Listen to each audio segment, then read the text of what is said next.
Hi friends, welcome to follow up. Let's have a look at today's daily challenge problem. Problem 1091, shortest path in binary matrix. So if we regard this binary matrix as a graph, so here is a shortest path problem, right?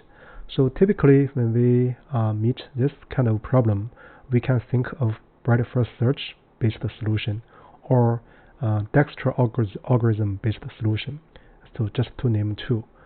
So here in this video, I'm going to explain the plain breadth first search based solution or breadth first traversal based solution. So here we are given an n by n binary matrix called grid. So we are required to find the length of the shortest clear path in the matrix. If there's no clear path, we are going to return -1. So next paragraph defines what's a clear path.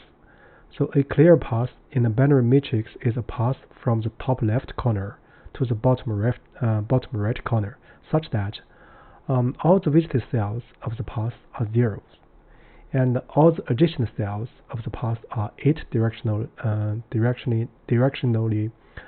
connected. So in other words, we not only consider the above, below, left, right, we also consider the neighboring ones, right? Like here, this one, right? So here the length of a clear path is the number of visited cells of this path. So in this problem statement, there are 3 examples. So in example 1, so we can come from 1, from 0 to 0. So there are 2 cells. So the path length is 2, right? And in the second example, so this is a path, and there are 4 cells, so the output is 4. So in this third example, because the starting position is a 1, so it's not 0, so we return -1. So this third example gives us a special edge case, right? A special case. So here the constraints is that so the number of rows or the number of columns, they are the same. So it's bounded below by 1 and bounded above by 100. And the grid here is a binary grid or binary matrix. So with that said, basically we are ready to write the code, and in between we can digest the logic. So here let me write some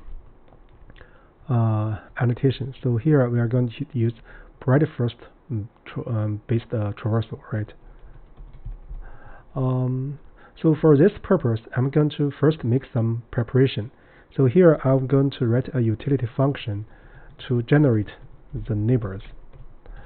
So for this, I'm going to define generate neighbors.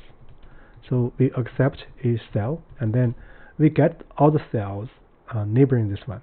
So if we include this one, there are none, right? We're going to exclude itself.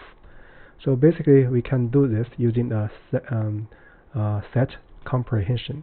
So we're going to return this one, R plus dr, C plus dc, for dr in say -1, 0, 1, right?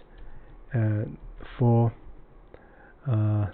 dc in the same, you can write -1, 0, 1.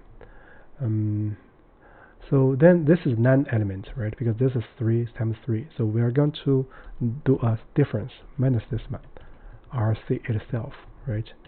So this is the way of writing. So you can also write by using the Cartesian products. So this is just one way, right? So next we are going to do the breadth first based traversal, right, for shortest path. This is actually a very routine method. First, let me get the size, so length of grid, and then let's first treat the special case corresponding to example 3. So if grid 0, 0 does not equal to 0, right? So let's write like this. So it means that it's 1 in this problem. So we are going to return -1. So when we write like this format, it's actually easier for us to think, right? So this is the one. So next we are going to run the standard breadth first traversal. So here I'm going to use a queue. So here I'm going to use the collections deck, just for the convenience of popping from left. So here we accept a tuple. So the tuple contains, first, this is the position, and the number of cells so far, or any here, is 1.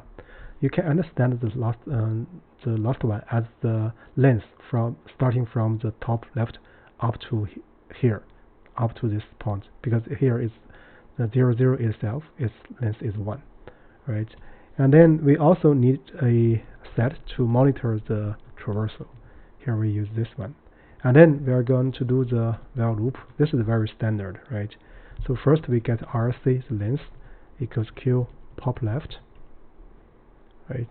So, and then first we want to do a check. If R equals n minus 1 and C also equals n minus 1, this means that we have arrived at the destination.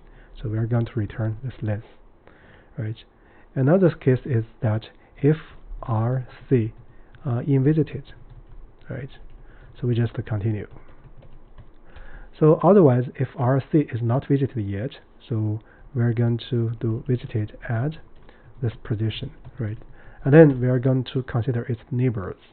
So for this, let's for XY in the neighbors, let's call generate neighbors of this RC, right?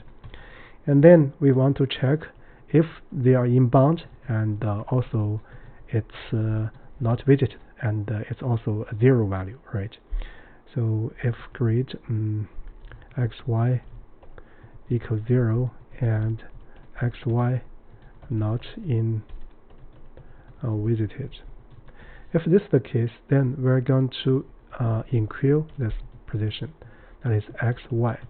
And now the length should be length plus 1, right? This way, if there is a clear path from the top left corner to the bottom right corner, so we have already get some return. If after the while loop there's nothing returned, so we're going to return -1. It means that there's no clear path. So with that said, basically this forms a solution format. So the code actually is very routine. So the difference from the typical ones here is that we generate the neighbors, because if we write, so we need to write a long list, right? So with that said, let's first make a test. Yeah, it passes the first example. Now let's look at the generic case. I see. So let's see here. Yeah, I need to also to have and 0 less than or equal to y less than n. So this will be fun. So it passes the first one, and then yeah, it passes all the cases. So this part, this 2 basically checks the if the position is inbound, and then this checks the 0 cell. This avoid repetition, and then this is the in queue, right? So yeah, we did it a very long time ago, I guess. This is the one solution format for this problem. So typically when we think of when we meet problems like the shortest path, so we can also think of Dijkstra's algorithm. So in a follow-up video, we are going to present a solution based on Dijkstra algorithm. Some literature calls the A-star algorithm. Essentially, it's a variant of algorithm with heuristics. So you are welcome to follow up. With that said, that's it for this video. Thank you.